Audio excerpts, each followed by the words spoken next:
Welcome to my channel. Ako po si Abby na maghahatid sa inyo ng mga true crime stories sa wikang Tagalog. Kung mahilig kayo sa mga ganitong klaseng storya, ay i-click nyo na ang subscribe button para updated kayo sa aking mga videos. I-click nyo na rin po ang like button kung nagustuhan nyo ang video na ito. Noong March 11, 2011, ang dating masayang relasyon ng mag-asawang Emmett at Ashley ay biglang nanlamig sa di malamang dahilan. Sa kalagitnaan ng hapunan, tumayo si Emmett at nagba siyang lumabas ng bahay kahit labag sa kalooban ng kanyang asawa. Makalipas ang ilang oras, isang nakakagulat na balita ang nakarating kay Ashley. Si Ashley Harmon ay isang maganda, matalino at masiglang babae. Subalit naging mahirap ang sitwasyon niya sa buhay noong siya ay 9 years old dahil naghiwalay ang kanyang mga magulang. Simula noon ay naging parang ina si Ashley para sa kanyang 5 kapatid. Naging protective siya sa mga ito. Napakahalaga rin ang pananampalataya para kay Ashley. Siya ay isang Mormon na kabilang sa The Church of Jesus Christ of Latter-day Saints. Sa tuwing makakaranas siya ng matinding problema sa buhay, ang kanyang pananampalataya ang nagbibigay sa kanya ng lakas at kaginhawahan kahit sa pinakamahirap na sitwasyon. Noong taong 2003, kasalukuyang kumukuha si Ashley ng Human Development Major sa Utah State University. Doon ay nakilala niya si Emmett Corrigan na isang philosophy student. Tulad ni Ashley, nakaranas din ng matinding pagsubok sa buhay si Emmett noong 10 years old pa lamang matapos ding maghiwalay ang kanyang mga magulang.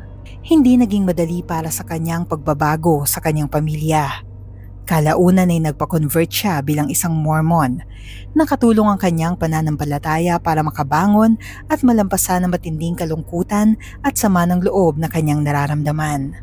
Nang magkakilala ang dalawa, na-attract si Ashley kay Emmett. Mabilis ding nahulog ang loob ni Emmett kay Ashley dahil sa kanyang dunong at ganda. Sinabi niya sa kanyang mga kaibigan na alam niyang si Ashley na ang babaeng gusto niyang pakasalan. Naging magkasintahan ng dalawa sa loob ng ilang buwan. Pagsapit ng Pasko ng taong 2008, nag-propose si Emmett na buong puso namang tinanggap ni Ashley. Idinaos ang kanilang kasal sa isang Mormon temple. Masaya nilang haharapin ang panimula ng bagong yugto sa kanilang buhay bilang mag-asawa. Sa pananampalatayang Mormon, binibigyan diin ang kahalagahan ng kasal bilang isang sagrado at walang hanggang pagkakaisa. Naniniwala sila na ang kasal ay nagpapatuloy sa kabilang buhay matapos ang kamatayan. Kaya naman ang divorce ay hindi inirerekomenda at pinapayagan lamang sa mga biling sitwasyon. Noong 2005, isinilang ni Ashley ang kanilang kambal na anak na babae. Excited silang maranasan ang ligaya ng pagiging mga magulang. Buong pusong tinanggap ni Emmett ang kanyang bagong papel bilang ama at tinatamasa ang bawat sandaling kasama ang kanyang mga munting kambal. Lubos din ang kasiyahan ni Ashley dahil sa wakas ay nakamit na niya ang buhay na kanyang pinapangarap. Noong panahong yon, sina Ashley at Emmett ay kasalukuyang nag-aaral sa Utah State University. Bagamat mahirap ay nagawa nilang balansihin ang pag-aalaga sa kanilang mga anak habang tinutupad ang kanilang mga pangarap na degree. Kumapit sila sa kanilang pananampalataya at pagmamahalan upang malampasan ang mga hamon sa buhay. Patuloy silang nagsikap para sa mas magandang kinabukasan. Noong 2009, nagtapos si Emmett sa Utah State University na may high honors. Tapos ay nag-aral siya sa isang law school at napasahan ng bar exam. Ito ang nagbigay daan sa kanya sa pagiging isang bankruptcy attorney. Si Ashley naman ay nagpasya na manatili sa bahay para mag-focus sa pag-alaga ng lumalaking pamilya at pag-asikaso ng kanilang tahanan. Sa paningin ng iba, ang pamilya Corrigan ay isang perpektong pamilya. Nakatira sila sa isang magandang bahay na may maraming anak at ang padre de pamilya ay may matagumpay na career, subalit mali ang kanilang inaakala. Noong August 2010, nagsimulang makaramdam si Emmett ng pressure sa pagtataguyod ng kanyang pamilya. Nang panahong yon ay 4 na ang kanilang anak ng edad ay hindi lalampas ng 5 years old. Sobra-sobra ang gasto sa pangangailangan ng mga bata ikumpara sa kanyang kinikita. Nagpasya si Emmett na magtayo ng sariling negosyo na nakatuon sa criminal offense. Isang kaibigan ni Emmett ang nagpakilala sa kanya kay Candy Hall, isang paralegal na dating nagtrabaho para sa isang criminal attorney at may magandang reputasyon. Nagkita sina Emmett at Candy sa isang lunch date at nagkasundong i-hire si Candy sa kanyang criminal defense firm bilang assistant. Si Candy Hall ay kasal sa isang lalaking nagngangalang Robert Hall. Ayon sa mga ulat, si Robert ay isang mahusay at responsabling ama. Masipag rin siya sa kanyang trabaho. Nang matanggap si Candy bilang assistant ay lubos ang saya at suporta ni Robert at ng kanilang mga anak para sa kanya. Habang tumatagal, nagsimulang mapansin ni Ashley ang pagbabago sa kanilang pagsasama. Nagdulot ng matinding stress kay Emmett ang pagtatayo niya ng negosyo kasabay ng pagsuporta sa kanilang malaking pamilya. Nagsimula si Emmett na maglaan ng maraming oras sa gym para mag-workout, pampawala ng stress. Subalit tila na addict si Emmett sa pag-gym at dumating siya sa puntong doon na lamang niya inilalaan ang kanyang oras. Wala na siyang panahon para sa kanyang pamilya. Noong January 15, 2011, sa kabila ng lumalaking distansya sa pagitan ng mag-asawa, isinilang ang kanilang panlimang anak na isang lalaki. Subalit hindi na kasing excited at nabawasan na ang pagiging dedicated na ama ni Emmett ikumpara sa mga nauna nilang mga anak. Mula nang isilang ang panlimang anak ay mas napadalas pa ang paglabas niya. Minsan ay magdamag pa siyang wala sa bahay. Nang makausap ni Ashley ang kanyang kapatid, inamin niya na lubos ang kanyang pag-aalala dahil sa asawa. Natatakot siya na baka niloloko siya ni Emmett. Palagay niya ay mayroong kabit ang kanyang asawa. Sa kabilang dako, ang assistant ni Emmett na si Candy Hall ay nakakaranas din ng mga problema sa kanyang buhay mag-asawa. Nagsabi si Candy sa isang kaibigan na ang kanyang asawang si Robert ay nagseselos dahil sa pagtatrabaho niya para sa isang mas bata at charismatic na lalaki tulad ni Emmett. Ang palagian nilang pagtatalo ay nagdudulot ng masamang epekto sa kanilang relasyon. Noong March 6, 2011 ay ang 7th wedding anniversary ni na Emmett at Ashley. Ngunit wala si Emmett sa bahay. Nagpaalam siya kay Ashley na pupunta siya sa isang bodybuilding convention. Naiwan si Ashley na nag-iisa sa bahay kasamang mga bata. Lubos ang pagkabahala ni Ashley para sa kanilang pagsasama. Nagtataka at napapaisip siya kung may nagawa ba siyang mali bilang may bahay dahilan para hindi na maging masaya ang kanyang asawa. Dahil hindi option ng divorce ay tinitiis na lamang ni Ashley ang mga nangyayari at umaasang malalampasan din nila ang pagsubok na ito. Makalipas ang ilang araw noong March 11, 2011, nagising si Ashley na determinadong maibalik ang dating sigla ng kanilang pagsasama at muling magkaroon ng saya ang kanilang tahanan. Ginugol ni Ashley ang kanyang oras sa pagpaplano ng araw. Sinigurado niyang bawat aspeto nito ay perpekto. Inihanda niya ang paboritong pagkain ni Emmett, nilinis ang bahay at siniguradong ang mga bata ay magpapakita ng magandang asal. Si Emmett ay uuwi mula sa trabaho ng alas 6 ng gabi. Naihanda na ni Ashley ang lamesa para salubungin ang pagdating ng kanyang asawa. Subalit 2 oras pang lumipas nang makauwi si Emmett. Nang lumapit si Ashley para humalik ay umiwas ito. Bagamat ramdam niya ang panlalamig ng asawa, desidido si Ashley na ipaglaban ang kanilang relasyon. Nagtipon ng buong pamilya sa mesa upang maghapunan. Subalit sinabi ni Emmett na hindi siya nagugutom. Hindi man lang niya nagawang i-appreciate ang obvious na effort ni Ashley ng gabing yon. Dahil dito ay matinding pagkadismaya at sakit ang naramdaman ni Ashley. Habang naghahapunan, tumayo si Emmett at sinabing kailangan niyang lumabas dahil may bibilhin siya sa Walgreens na isang pharmacy at sinabing babalik din siya kaagad. Puno ng paghihinala, nakiusap si Ashley na wag na siyang umalis. Pinaalala rin niya ang kahalagahan ng kanilang pamilya. Sa kasamaang palad ay nauwi ito sa pagtatalo.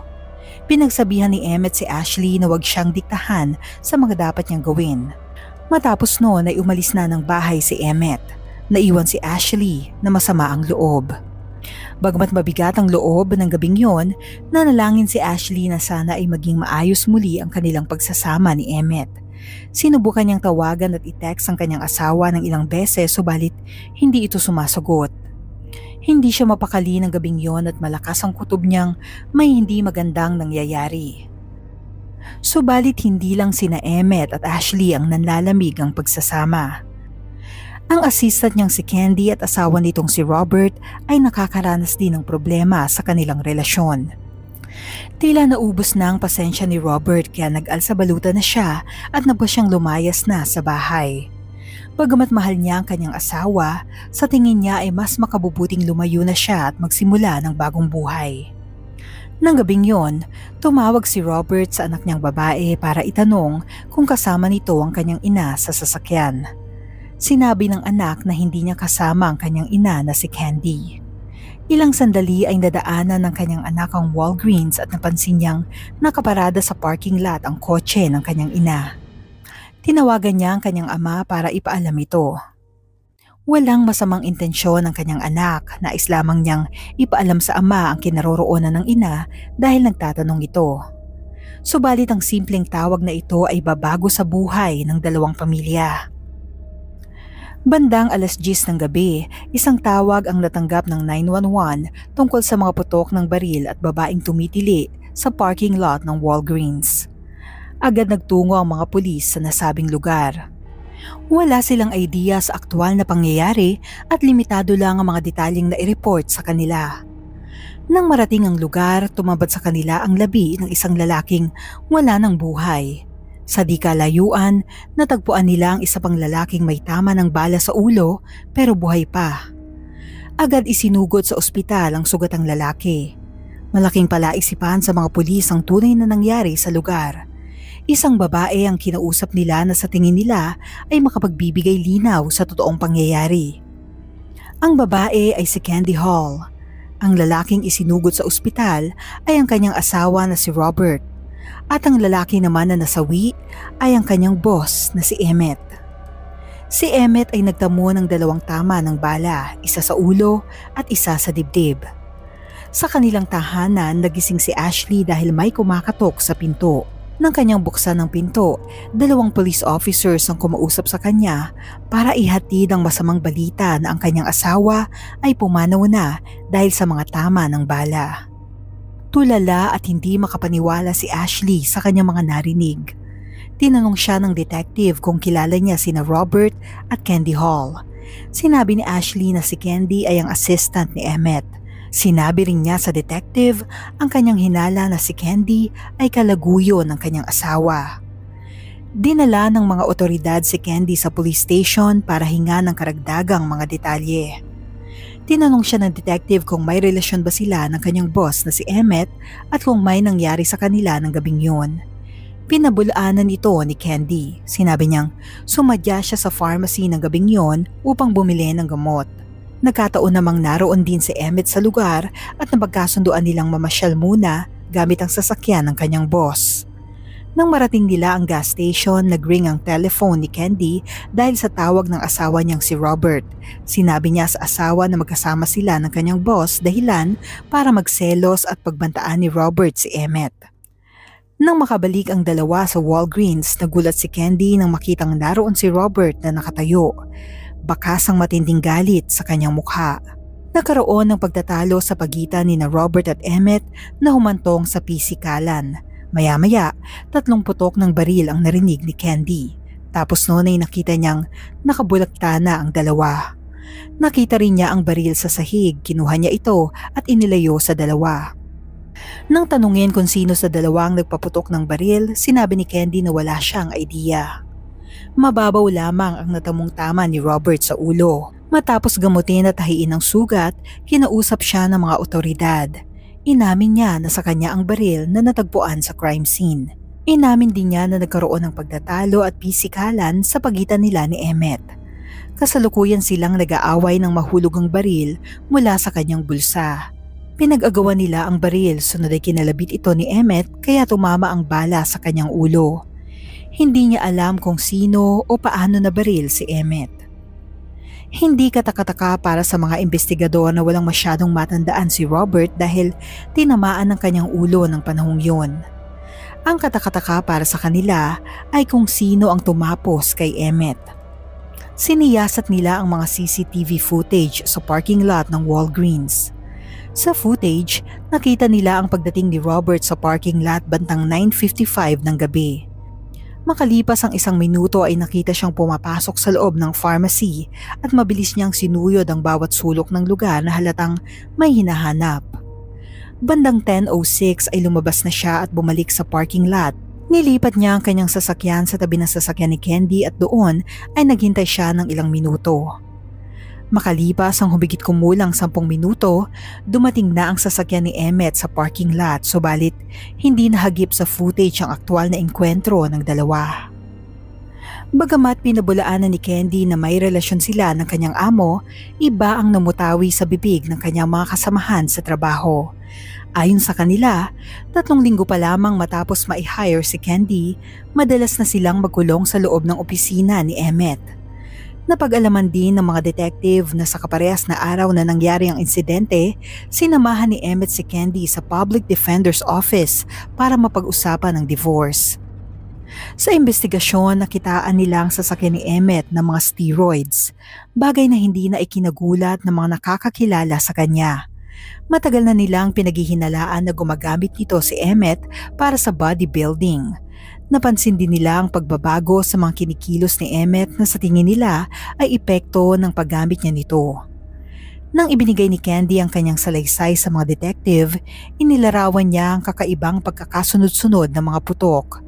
Itong nagbigay ng ideya sa mga otoridad na si Robert ang unang nagpaputok para tapusin si Emmett. Matapos nito ay sarili naman niya ang kanyang tinamaan. Inaresto ng mga otoridad si Robert at sinampahan siya ng kasong first-degree murder. Habang buhay na pagkakabilanggo o kaya na may parusang kamatayan ang haharapin niya kung mapapatunayan na siya ay guilty. Sa paglilitis kay Robert, umaasa si Ashley na malaman ang katotohanan sa pagkamatay at sa pagtataksil sa kanya ng yumao niyang asawa. Ito daw ang magsisilbing closure at makakatulong sa kanya para makamove on matapos ang matinding trahedyang dumating sa kanyang pamilya. Para sa mga prosecutors, matinding galit ang nag-udyok kay Robert na tapusin si Emmett dahil sa pakikipagrelasyon nito sa kanyang asawa at pagsira sa kanilang pamilya. Matapos niyang tapusin si Emmett, ay nagtangka naman si Robert na tapusin ang kanyang sarili. Kabaligtaran naman ang sinasabi ng defense. Ayon sa mga abogado ni Robert, si Emmett ang unang nang atake. Sinabi nilang epekto ito ng paggamit niya ng steroids. Nang gabing yon ay naagaw niya ang baril kay Robert. Pinaputok at tumama ito sa ulo ni Robert. Muling naagaw ni Robert ang baril kaya ginamit niya ito kay Emmett bilang self-defense. Ito ang ikinasawi ng biktima. Nagbigay rin ng testimonya si Candy bilang testigo pabor sa kanyang asawa. Taliwas sa una niyang salaysay sa mga pulis, sinabi ni Candy na nakarinig siya ng 2 magkasunod na putok ng baril. Medyo malayo naman ang pagitan nito sa pinakaunang narinig niyang putok. Tumutugma ito sa salaysay ni Robert. Sa kanyang testimonya, ipinahayag din niya ang kanyang pagmamahal kay Robert. Napansin naman ng mga prosecutors ang di makakatugma at pabago-bago niyang kwento sa mga pangyayari ng gabing yon. Nagsagawa sila ng gunshot residue test kay Robert at Emmett at tanging si Robert lamang ang nakitaan ng residue sa kanyang mga kamay. Tanging DNA niya lang din ang nakuha sa trigger ng baril. Walang duda na si Robert lamang ang nagpaputok nito. Si Robert Hall ay nahatulan ng guilty sa second-degree murder at nasintensyahan ng 30 years na pagkakabilanggo. Maaari siyang makalaya sa pamamagitan ng parole sa taong 2028. Makalipas ang 2 buwan ay inaresto si Candy Hall sa salang pagnanakaw sa dati niyang employer bago kay Emmett. Umamin siya at nakulong sa loob ng 18 months. Si Ashley naman ay muling ikinasal at nagkaroon ng 2 anak sa bagong asawa. Sumulat siya ng aklat at naging matagumpay na public speaker na naghihikayat sa lahat na laging unahin ang kanilang pamilya. Sino sa tingin niyo sa kanila ang deserve na makarma?